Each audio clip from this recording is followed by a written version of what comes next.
Hello to YouTube, my name is Adam from Gunjack. I'm actually doing a review of the JG SR16. It's also known as the M4 RIS with the full stock. And I think their serial number for it is 6619. So, without further ado, let's get on with the review.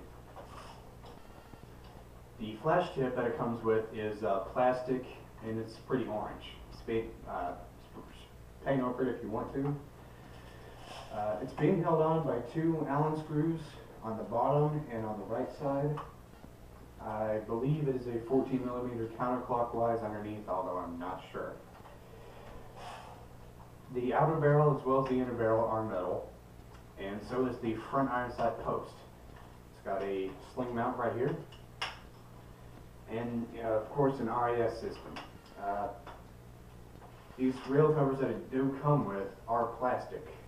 However, the rail system itself is made out of metal. And obviously I painted it. Want to know how? There'll be an annotation right there. And that'll take you to the video that taught me how to do it. So, that's your delta ring right there. It's made out of metal.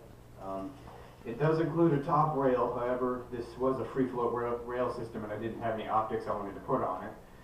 So I took the rail that was on the bottom part here and just decided to use that to bridge the gap, because I really don't like free float rail systems. I don't know why, I don't like it. So, let's see. Where was it? Oh yeah. Full rail, 20mm, the whole thing made out of metal. The lower receiver here and this part here, except for the dust cover and magazine release, trigger and trigger guard are all plastic. The handguard is plastic.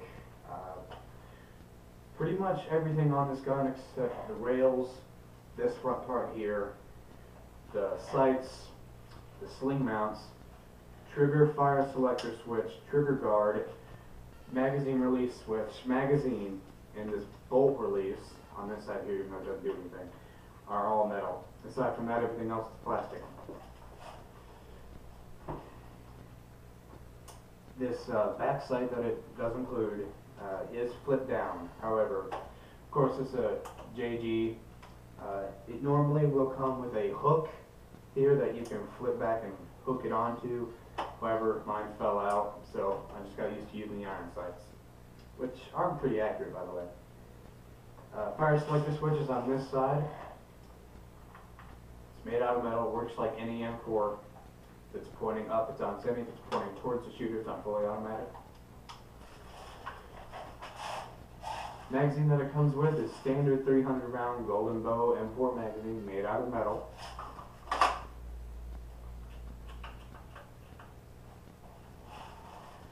The hand grip is ABS plastic, although that's really sturdy. It's pretty smooth too.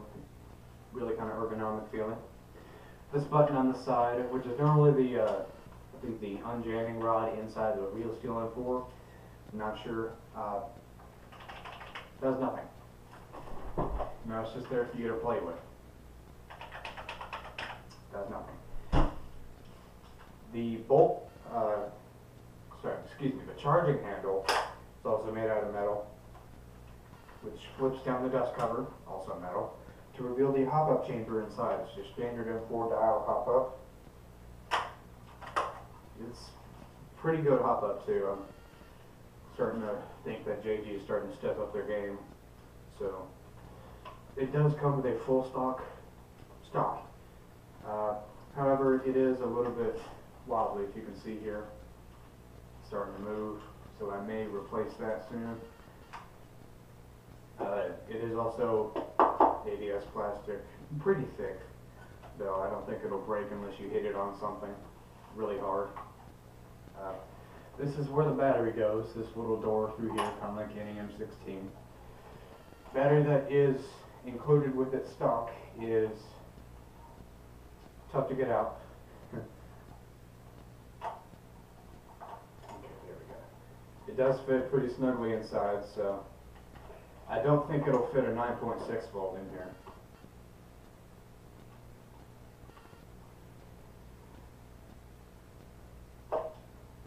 at least not comfortably. You'll have to get either a larger one or have to modify. This is an 8.4 volt, 1500 milliamp, large type battery, and it fits in the stock fairly well.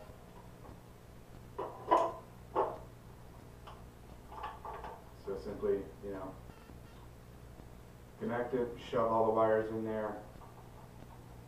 It's pretty much my strategy.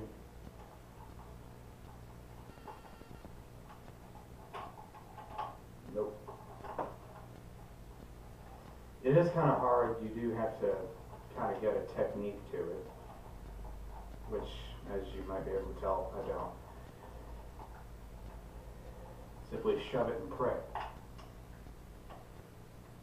And it fits. There's also a sling mount on the stock here, made out of metal, and also the back of the stock is made out of metal. It's got a nice little diamond weave pattern on it so that it fits well against your shoulder. It's a very good gun. Of course, it has metal internals and everything, made by JG. I believe Airsplat has it for $140. That sounds about right. I got it on sale for $120. I think they might still be running their Mayday thing where you can get it for that much. Airsoft GI, I believe, has it for $170. No, that doesn't sound right. $160 maybe. Well, the Airsoft GI model it does cost more than the Airsoft, than the Airsplat model. That's all that I know. I'm not sure what the exact numbers are, but this gun averages for around $140. I definitely recommend you pick it up. Definitely surpassed my expectations. This is my first mid-level gun, and it's very good. I've had it for probably about a year. No sonic wear whatsoever except for the stock, which is also to be expected. So it's a pretty good gun. I say if you can, pick it up. It's probably a good project gun to get into. And if you got the A&K 5,000 round box magazine, it makes a very well M4 support weapon. I've probably fired about 15,000 rounds through this gun, honestly, and it's still standing strong. My friends are afraid of it. Anyway, that's been Adam from Gun Jack with the review of the JG SR16. That's it. I definitely recommend this gun. Out of 10, I'd probably give it a 8.5. Probably 8.7 out of 10. So it's probably it's a good gun, and I recommend you pick it up if you can. And for all you airsofters out there, stay frosty.